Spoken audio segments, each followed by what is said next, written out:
Hey everybody, and welcome to this episode of the Raccoon Club podcast. I'm glad you can join me. Today we're going to be talking about my neighbor's barking dog, because all day long today, and it's literally been like 8 hours I've been trying to record this podcast, my neighbor's dog has been barking. And this is not the first time it's happened. We just moved into this new place, and they just moved in probably a couple weeks after we did. And several times a week for hours on end, their little dog will bark and bark and bark. And it got me thinking about our relationship with animals. And it got me thinking about how we need to change the mindset of animal lovers and of pet owners. And I actually want to start with that term, pet owner.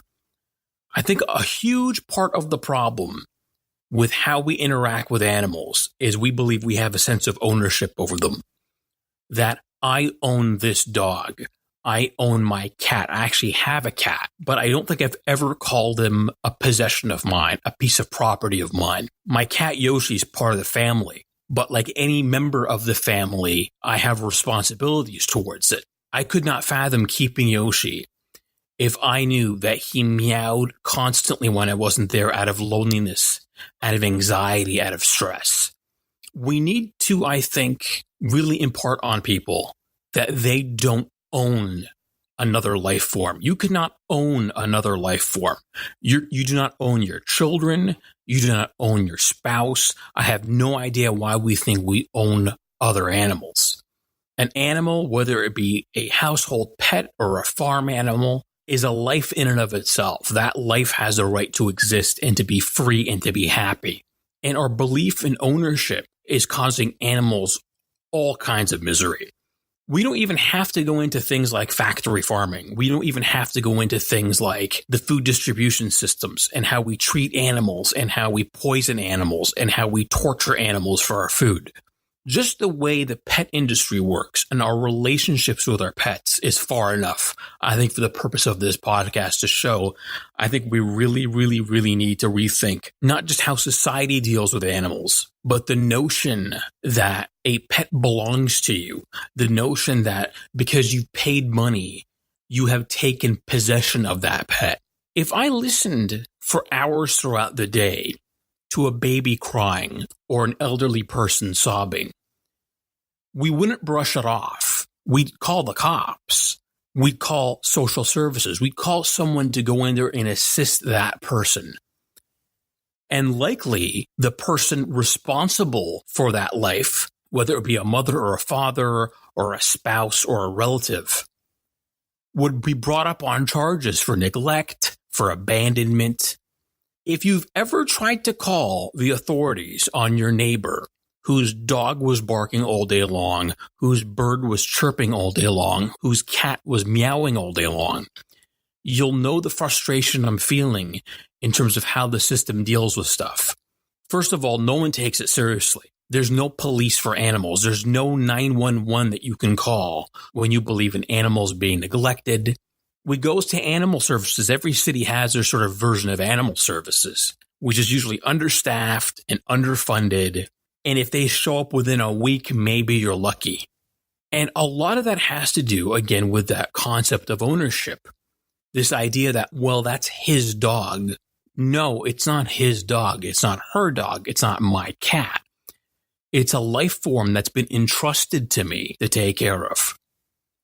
And if I'm not living up to that level of trust, if I'm not living up to my responsibilities, what right do I have to maintain the continued custody of that animal, of that life form? Now, I'm extraordinarily biased, I freely admit, when it comes to this, because you're talking to someone who believes that you should not even be able to own an animal unless you have pet insurance. If you're not willing to pay for pet insurance, quite frankly, I don't think you should have an animal. Why should you? If you're not willing to pay the 30, 40, 50, 60 bucks a month to make sure that if anything were to happen to that life form, you're able to provide the medical treatment necessary for its health and well-being, why should you be able to have a pet? Because what ends up happening is, when someone's dog gets sick or when someone's cat gets sick, it becomes a sort of debate about whether it's worth paying for the health of the animal, whether we should just euthanize it. Again, you'd never do this with people. It's insane if you do it for people. How much is grandma worth to keep around? How much is cousin Billy worth to keep around? But somehow when it comes to pets, we make a financial decision about whether that life is worth continuing or not. Why? Because we view it as ownership. We view it as a commodity. We view it as something that's replaceable, and it's not replaceable. If you've ever built that kind of connection with your pet, you know the individual personality those animals have. You know the individual souls those animals have. So to put a price tag on that animal's health and well-being, to me, immediately tells me that you are not ready for pet ownership. Immediately tells me that you're not responsible enough for pet ownership. And people believe they have the right to pets. You don't have the right to pets. It's not in the Constitution. It's not in the Bill of Rights. What makes people believe that they have the God-given right to have dominion over the life of another animal?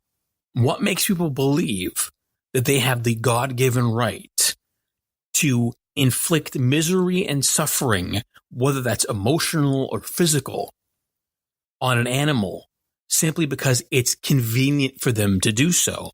In this particular instance, it seems to me that I hate to use the word, the owner of the dog next door cannot be inconvenienced to pop by home every few hours to walk the dog, to take care of the dog, to feed it, to play with it, to give it attention. So they just believe it's best to leave the dog at home for 9 hours, 12 hours a day, because that's more convenient than taking responsibility of the life form that they've taken custody of. And you see this all the time. You see this with people, the way they walk their dogs, the way they pet their cats, the way they keep their animals. This concept of ownership, and I think it's time we actually address that as a society. I think it's time for us to acknowledge that just because you can afford to have a pet, check that. Just because you can afford to buy a pet does not make you qualified to have a pet. The same way in many countries, you have to go through a series of background checks and classes before you can own a firearm. I believe the same thing should happen before you can get a pet. I'm talking even fish. Because why in the world should an animal suffer because you're not qualified or you're not actually willing to live up to the level of responsibility that it takes to care for another life form? Because that's what it boils down to at the end of the day. We did a podcast the other week, talked about how animals feel pain, animals feel emotions. If something has emotions and something can feel pain and something can feel misery and sadness, that to me means that before you can take possession of that animal, before you can take possession of that life form, you have to be able to prove that you're able to care for it, that you're able to show it the kind of affection, the kind of patience, the kind of investment of both time and money that it will take to maintain that animal's life, not just for it to survive, but to thrive. How many of us are guilty for leaving our pets at home for 8, 9, 10, 12 hours a day? How many of us are guilty of coming home after a long day at work, exhausted, maybe walking the dog for 3 minutes, maybe playing with the cat for 5 minutes, and then going to bed only to repeat the cycle all over again? It's not fair for the animals. They didn't choose to be domesticated. We domesticated them. They didn't choose to live with us. We bred them to live for us. I can still hear the dog barking next door, and I can still hear its whimpers and its fear and its loneliness in its voice. And I can't help but think that if that was a human being, we would have taken an axe through the front door to go in there and rescue it.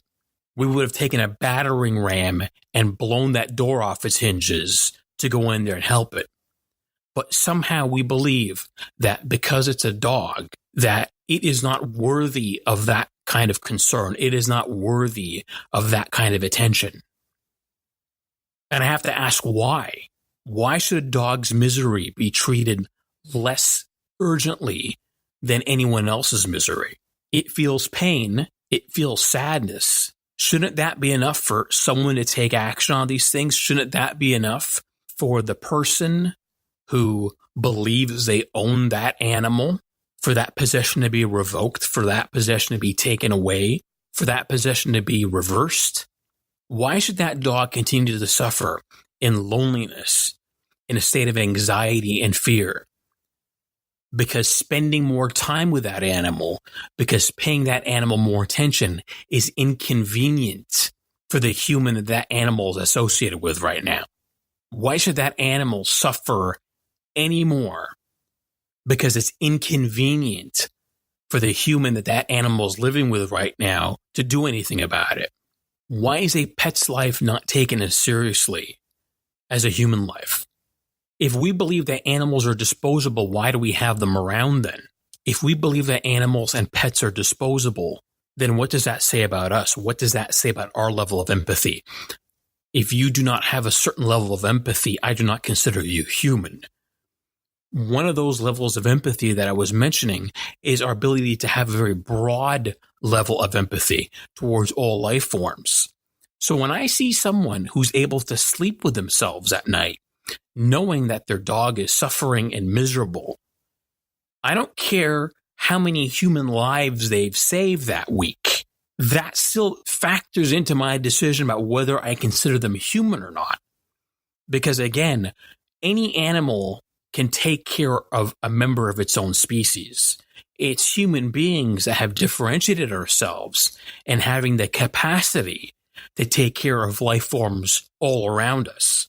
It is immoral to me that we have a mindset as a society of ownership of other animals, of ownership of other life forms. At most, I think we should have a trustee relationship, that a life form is entrusted to you so long as you're able to fulfill its needs.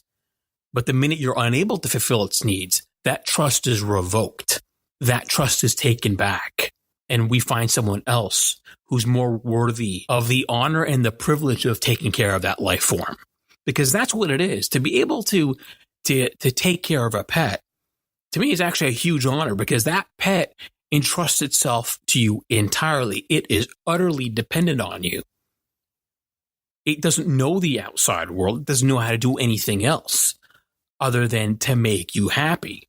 Why should we diminish that sense of devotion that animals show us? Why should we disrespect that level of devotion that our pets show us by then turning around and saying, your needs are inconvenient to me. Your needs are a bother. I don't have the time today to deal with them.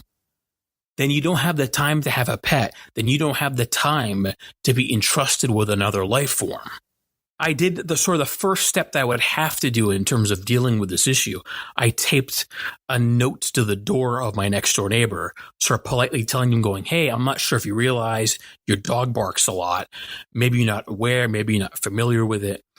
Their reaction is going to say a lot to me, quite frankly, because up until now, I'm willing to entertain the idea that they may not realize that their dog behaves this way. I doubt it very much, but again, I'll extend the benefit of the doubt to them, that maybe they're not aware that their dog gets a lot of anxiety when they're not home. But now that they are aware, now that they have been told, I'm not going to lie, I won't be able to look at my neighbor the same way again if they ignore the note. I'm not going to be able to look at my neighbor the same way again if they go on living a life of convenience for them and suffering for their pet. Because it says a lot to me that a person will ignore the needs of the life they're entrusted with because they just can't be bothered to do so. To me, when I see a human being do that, they turn into a monster in my eyes. They turn into something that, quite honestly, is very evil. They may not be murderous. I'm not saying they're going to go stab babies in the woods or something like that. But I do believe that there's something about them that's disjointed. There's something about them that's not right. If they're willing and they're